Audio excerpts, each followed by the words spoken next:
इनके यहाँ पितृदोष होता है, काल सर्प दोष होता है, वास्तु दोष होता है, उनको ज्यादा कुछ नहीं करना होना।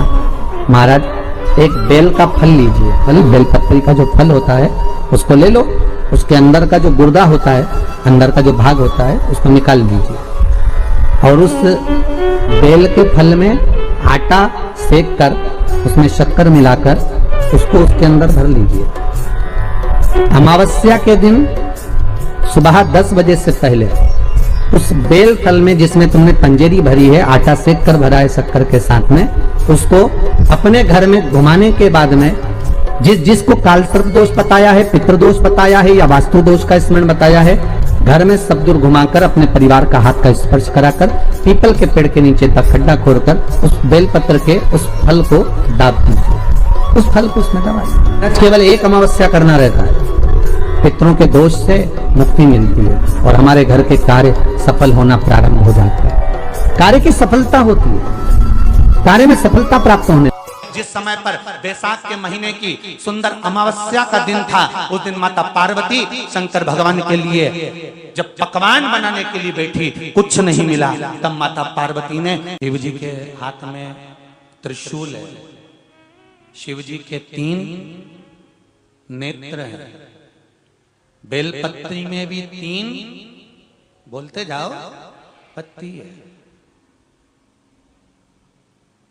बैसाख के महीने में जो शंकर भगवान को प्रसाद का भोग लगता है उसमें भी 3 ही चीज मिलती है, सत्तू,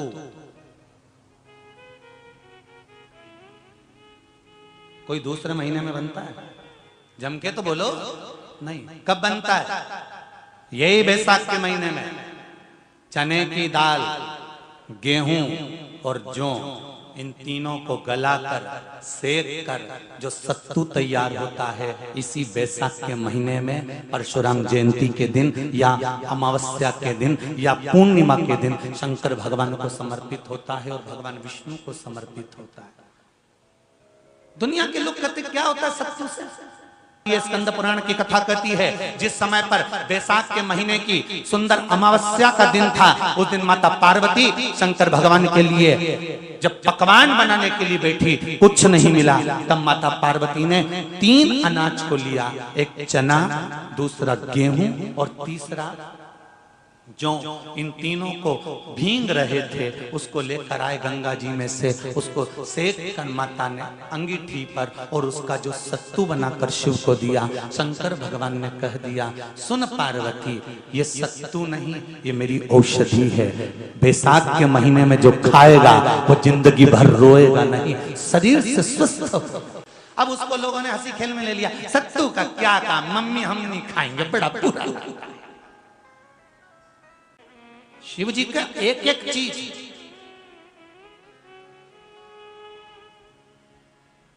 बैसाख के महीने में पियो बेल, बेल मतलब समझ गए, बेल का रस। बैसाख के महीने में पियो बेल और शरीर को रखो ऑलिव बेल। सत्तू 12 महीने खाओ मत खाओ। कौन सा महीना? बैसाख के महीने में सत्तू जरूर खाओ। और सत्तू चाइना से नहीं आएगा, इंडिया में ही बनेगा और बना भारत में ही।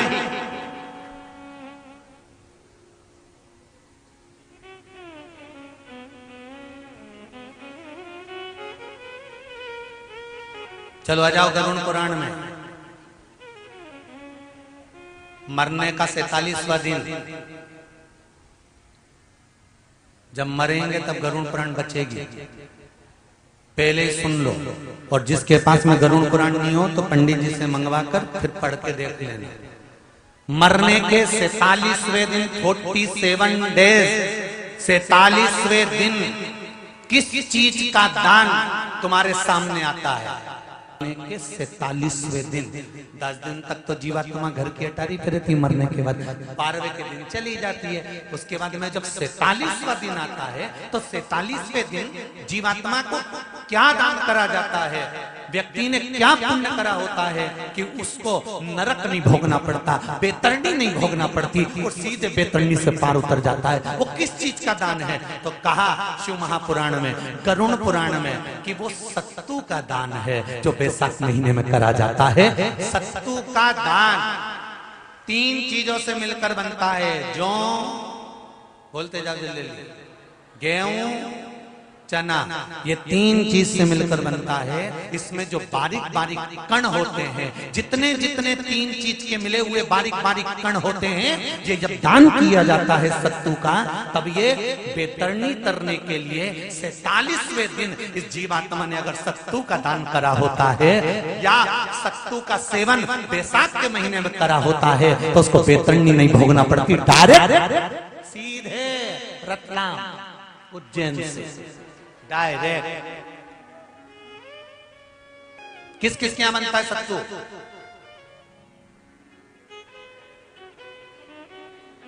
मैंने भी तो ये पूछा किस किस क्या बनता है। मैं ये थोड़ी बने, मैं अभी थोड़ी ना कि अभी बन गया। बैसाख में बनता तो होगा।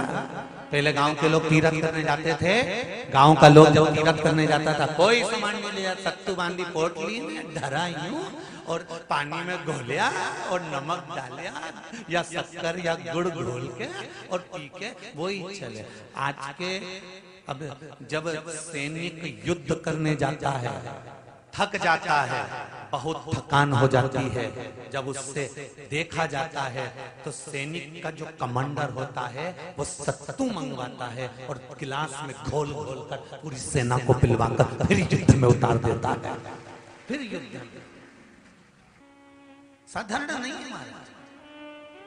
सत्तू में जितने बारीक बारीक कण होते हैं, जितने बारीक बारीक कण, अब तुम्हें काम करना, अभी जब फ्री रहो तो एक कागज पे रख के सत्तू का एक कण गिनना, 1 2 3 बारीक बारीक गिनते रहना जरा। तो तुम्हारा क्या जाए गिनने में? भगवान कृष्ण के हाथ में पट्टी बंधी थी तो उनने भी तो रुक्मणी को गिनने को दिया था, जरा गिन तो जरा इसमें कितने धागे। रुक्मणी जी ने कहा इसमें 9,999 धागे हैं। भगवान ने कहा बस यही 9,999 मुझे द्रौपदी को वापिस लौटाना है। गिन के लगा लो, अभी अभी लगा लो, ऊपर तो भगवान गिन के बता ही देगा कि तुमने जो सत्तू दान करा था, तुमने जो सत्तू खाया था, तुमने जो सत्तू भगवान को दिया था, सत्तू का लड्डू बनाकर तुमने बैसाख महीने में भगवान की जो पूजन करी थी, तो अमावस्या के दिन, पूर्णिमा के दिन या अक्षय तृतीया के दिन तुमने जो सत्तू दिया था, भगवान तो गिनती बता देगा कि उस सत्तू में कितना कण था। और अगर नहीं बताए तो तुम आंदोलन पे बैठ जाओगे। क्या हमें बताओ पहले हमने कितना सत्तू दिया था, उसमें कितने कण थे, बताना पड़ा।